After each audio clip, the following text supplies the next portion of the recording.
Bonjour à tous, je m'appelle Sylvain, je suis psychiatre. Bienvenue dans Ma séance de psy, le podcast qui vous parle de la psychiatrie au cinéma.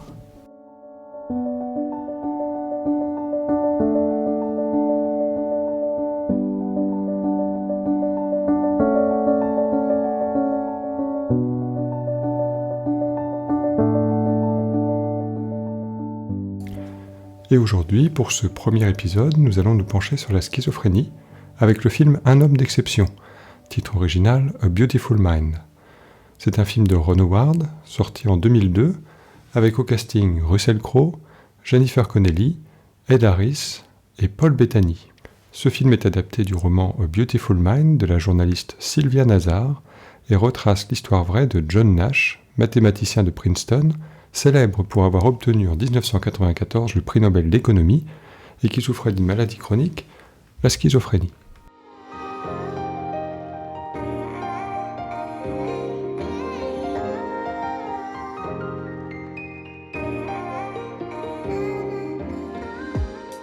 Le film se découpe donc en 4 parties. D'abord l'apparition progressive de la maladie, puis le diagnostic et le traitement, ensuite la rechute, et enfin l'acceptation, la rémission et le rétablissement. Le film met quand même beaucoup l'accent sur les symptômes positifs de la maladie. Je vous explique. Ce qu'on appelle les symptômes positifs, ce sont les pensées, les perceptions, les sensations qui sont produites en trop par le cerveau. En gros, dans le film, c'est comment le délire de John Nash est montré à l'écran. Mais la schizophrénie, ça ne se manifeste pas juste par un délire. Les 2 autres éléments cliniques importants sont d'une part ce qu'on appelle les symptômes négatifs, et d'autre part le syndrome dissociatif. Alors qu'est-ce que c'est les symptômes négatifs ? Eh bien, c'est de manière un peu schématique ce que la maladie va soustraire au comportement ou à la pensée d'un individu. Ces symptômes se manifestent cliniquement par une restriction des intérêts, un appauvrissement du discours ou de la gestuelle, un émoussement affectif ou des réponses affectives inadéquates. Ces symptômes seront présentés dès le début du film, lorsque l'on voit John Nash faire ses débuts à Princeton. Si vous faites bien attention, vous remarquerez que sa posture est figée, son visage peu expressif, et ça sera le cas pendant tout le reste du film. Par ailleurs, il a aussi du mal à entrer en interaction avec ses collègues. Il est en retrait et la plupart du temps mis à l'écart par le cadrage. Je trouve ça assez réaliste, et ça montre bien les difficultés que peuvent ressentir dans la vraie vie les personnes atteintes de schizophrénie pour entrer en relation avec les autres. Enfin, le dernier élément, qu'on retrouvera aussi régulièrement tout au long du film, c'est le fameux syndrome dissociatif. Donc globalement, le syndrome dissociatif, ça correspond à une désorganisation de la pensée, du discours, du comportement ou des émotions. Dans le film, cela se traduira par des attitudes et des paroles parfois bizarres de John. Mais surtout, plus la maladie sera présente, plus John sera négligé, plus son espace de travail sera encombré et désordonné. Au plus fort du délire et de la désorganisation, les murs seront couverts de coupures de journaux superposées les unes aux autres et reliées entre elles de façon anarchique et incompréhensible. Je trouve que ça rend bien à l'écran et c'est relativement réaliste.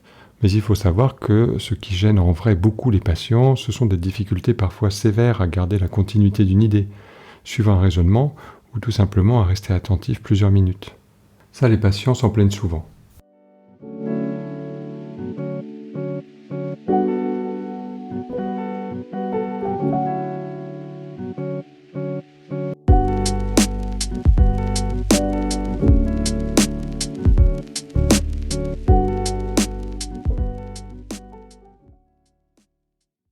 Bon allez, après cette petite digression, on va reprendre le découpage du film et voir comment le délire s'installe.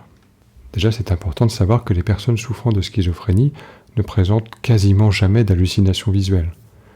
Ces hallucinations sont plutôt sur un mode acoustico-verbal, ça veut dire qu'on entend des choses, ou intrapsychique, ça veut dire en quelque sorte qu'une pensée indépendante se rajoute à celle de la personne. Sauf qu'au cinéma, les hallucinations auditives, ça rend pas super bien. Alors pour que le film soit plus rythmé, eh bien ces hallucinations sont incarnées par des personnages. Vous avez compris si vous avez vu le film, ces hallucinations, ce sont Charles Herman, toujours accompagné de sa petite nièce, et bien sûr William Parcher, qui est joué par Ed Harris. Dans les premières minutes, on assiste à une altercation entre John et Charles. John est angoissé, il s'agite, le ton monte, et dans l'échange, on peut entendre Charles dire « Vas-y, défonce-toi le crâne, suicide-toi ». Si on part du principe que Charles est une hallucination, alors ce genre de manifestation, ça s'appelle le syndrome d'influence, c'est-à-dire que les voix donnent des ordres ou imposent des comportements aux patients. Ça correspond assez bien à la réalité. Les patients n'en parlent pas toujours, tout simplement parce que parfois leur voix leur interdit de le faire, et c'est très angoissant pour eux. Mais les voix peuvent même parfois menacer le thérapeute, ce qui fait que les patients préfèrent ne pas en parler par peur de mettre en danger leur médecin. Dans le film, John va jusqu'à pousser son bureau par la fenêtre. Vous vous doutez bien que si vous faites tomber votre bureau du 2e étage au risque qu'il s'écrase sur la tête de quelqu'un, il y a quand même de fortes chances que vous vous fassiez renvoyer au mieux, et je pense que si vous commencez à être symptomatique comme John à ce moment-là, vous finissez par rencontrer à un moment ou à un autre un psychiatre. Voilà, donc ça, c'est pas réaliste du tout. Le délire de John lui conduit même à inventer des situations imaginaires, comme l'implantation dans son bras d'une puce radioactive. Ça aussi, c'est assez crédible. J'ai rencontré plusieurs fois des patients qui me demandaient à passer des scanners pour rechercher une puce électronique qui aurait été implantée à leur insu dans leur cerveau.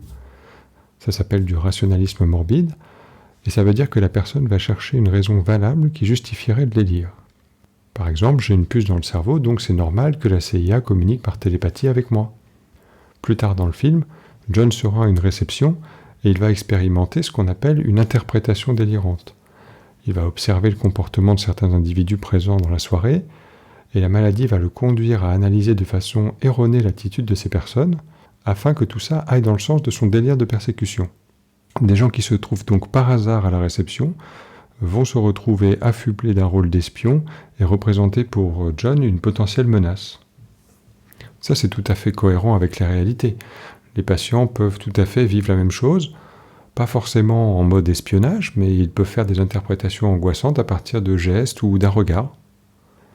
Autre élément important, un stress, quel qu'il soit, peut majorer les symptômes. Lorsque John apprend que sa femme est enceinte, il a un échange avec Parcher, et on constate que celui-ci devient plus menaçant.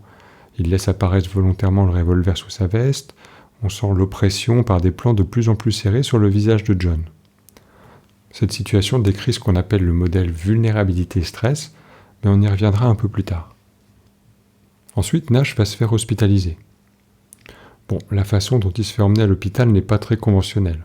Habituellement, pour que les forces de l'ordre arrêtent quelqu'un sur la voie publique, il faut que la personne présente des troubles manifestes du comportement et qu'elle se mette en danger ou qu'elle mette quelqu'un d'autre en danger. On va dire que pour les besoins du film, cette mise en scène peut rentrer dans le cadre du délire de persécution de John. Au passage, lorsque l'on fait une injection intramusculaire de sédatif à un patient, il ne s'endort pas instantanément comme c'est souvent le cas dans les films. En réalité, il faut quand même attendre quelques minutes.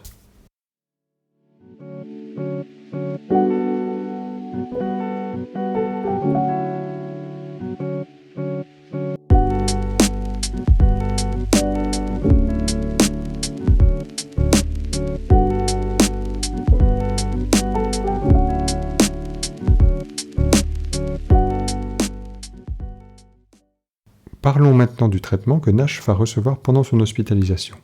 Et là, avant tout, il faut qu'on parle de la scène dans le bureau du psychiatre. Il faut savoir que dans la vraie vie, on n'attache pas les patients dans un fauteuil roulant pour faire un entretien.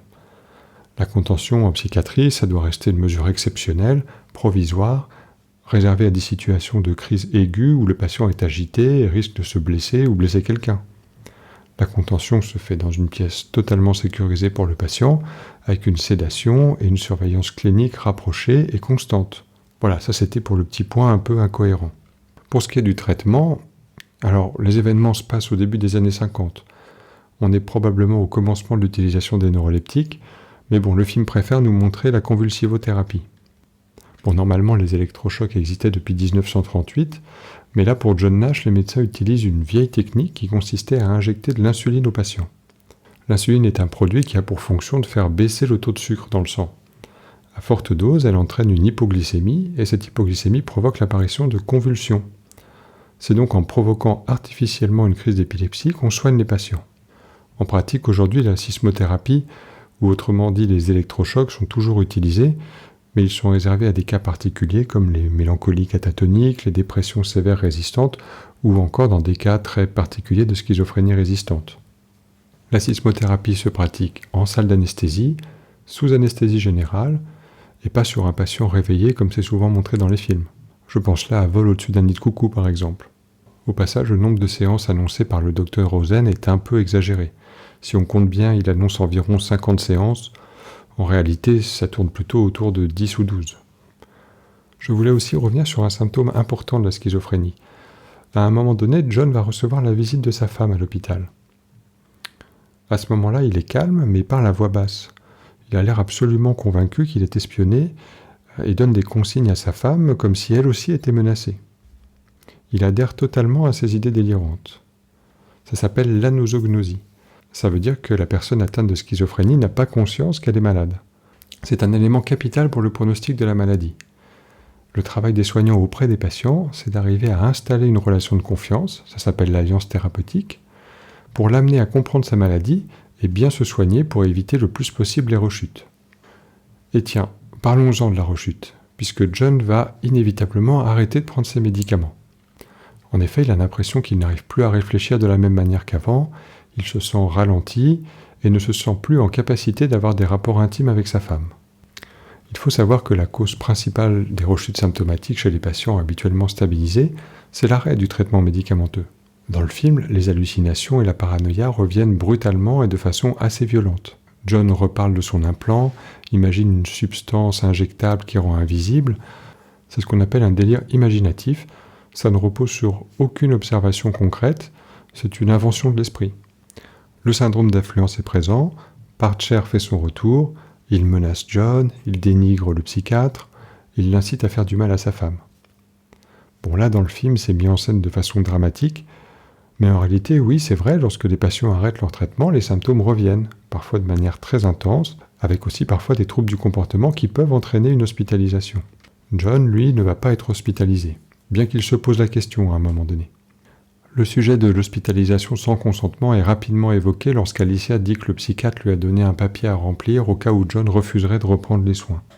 Il faut quand même savoir que dans la vraie vie, ce ne sont pas les proches ou la famille qui décident si une personne doit être hospitalisée sans consentement ou pas. C'est avant tout une décision médicale et c'est le médecin qui sollicite l'entourage lorsque les symptômes du patient altèrent trop son jugement pour qu'il puisse consentir de façon éclairée à des soins.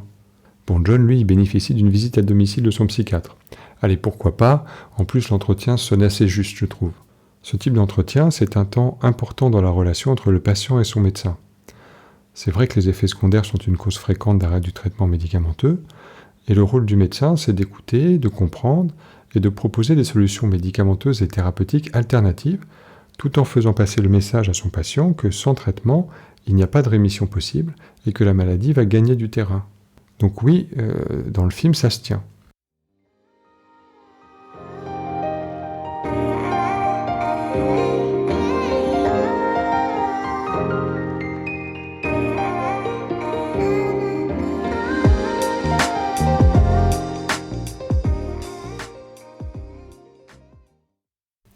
Alors tout à l'heure, on parlait du modèle vulnérabilité-stress. Et un peu plus tard dans le film, John et Alicia vont évoquer le sujet après qu'il ait présenté une crise hallucinatoire le premier jour de son retour à Princeton. En gros, le modèle vulnérabilité-stress, ça dit que la résistance aux symptômes peut être renforcée par les médicaments. On est moins vulnérable en quelque sorte. Mais par contre, même avec un traitement bien adapté, si la charge anxieuse augmente, alors certains symptômes peuvent se manifester quand même, alors qu'ils avaient disparu. Un stress, ça peut être un décès dans l'entourage, un échec professionnel, une déception sentimentale, un examen, ou même des consommations de toxiques. Je pense au cannabis et à l'alcool, mais ça concerne aussi tous les produits qu'on appelle psychodysleptiques, c'est-à-dire qui perturbent l'activité mentale normale.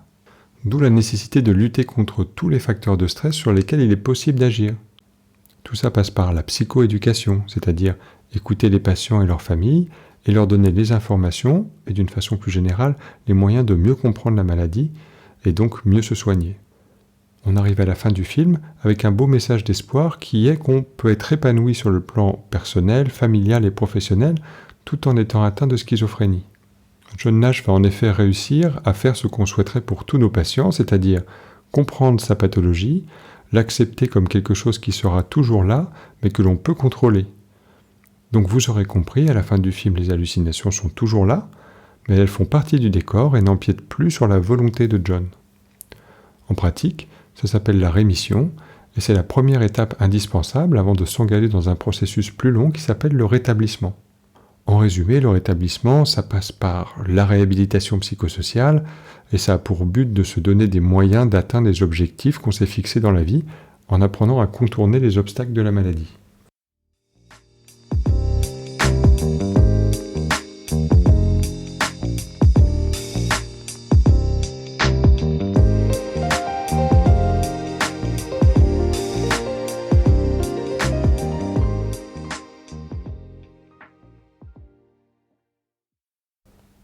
Voilà donc ce qu'on pouvait dire sur Un homme d'exception. J'ai beaucoup aimé ce film parce que je trouve qu'il ne tombe pas dans le cliché. Il traite du thème de la schizophrénie avec un regard plutôt bienveillant sans chercher à diaboliser le patient. On évite certains écueils, bon pas tous, mais dans l'ensemble, le film ne renvoie pas une image terrifiante de la psychiatrie comme dans Au hasard, Vol au-dessus d'un nid de coucou, encore lui. Faudra vraiment qu'on en parle de celui-là. Je remercie chaleureusement tous ceux qui ont eu le courage d'écouter jusqu'au bout. Et avant de finir, si vous vous intéressez à la schizophrénie, je voudrais vous faire une petite recommandation. Il s'agit de la chaîne YouTube de Florent Babillotte. C'est une personnalité dans le milieu du soin en psychiatrie puisqu'il vit au quotidien avec la schizophrénie, il est en rémission, il s'est rétabli et il parle très bien de la façon dont il vit avec ses symptômes. Vous remarquerez que je n'ai pas dit guéri, parce que la schizophrénie est une maladie chronique pour laquelle il n'existe pas à ce jour de traitement curatif. Les médicaments permettent de contenir les symptômes pour assurer aux patients la meilleure qualité de vie possible malgré la maladie. Florent Babillotte donne d'ailleurs plein de conseils et d'astuces pour mieux vivre avec la schizophrénie. Il a même écrit un livre sur son histoire avec la maladie. Donc vous l'aurez compris, c'est une chaîne que je consulte régulièrement, que je conseille à mes patients parce que je sais avant tout que son contenu est fiable. Voilà, j'espère que ça vous a plu. N'hésitez pas à laisser des commentaires et éventuellement me suggérer des films dont vous aimeriez que je parle. Sur ce, je vous dis à bientôt, et d'ici là, je vous souhaite plein de belles séances de cinéma. Allez, salut!